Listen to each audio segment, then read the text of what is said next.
కోనసీమ తిరుమల వాడపల్లి వెంకటేశ్వర స్వామి ఆలయంలో హుండీల లెక్కింపు కార్యక్రమం నిర్వహించారు.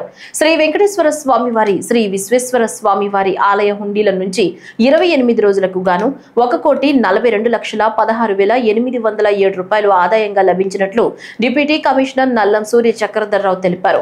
నగదుతో పాటు 23 గ్రాముల బంగారం, 670 గ్రాముల వెండి కానుకలు లభించినట్లు ఆయన తెలిపారు. మొత్తం 10 దేశాలకు చెందిన 46 విదేశీ కరెన్సీ నోట్లు సైతం లభించినట్లు తెలిపారు.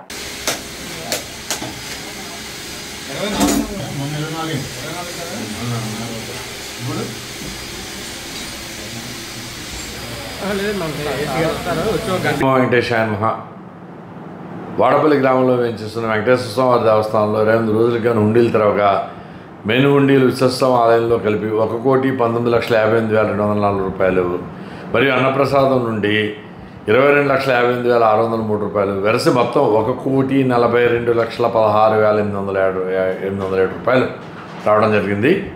అలాగే 23 గ్రాముల బంగారం, 670 గ్రాములు వెండి రావడం జరిగింది.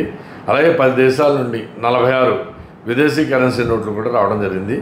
ఇందులో మరి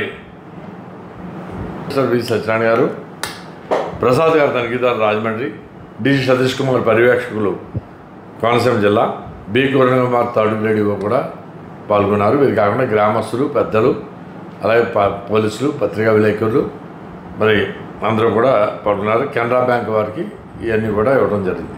ఓం నమో వెంకటేశాయ.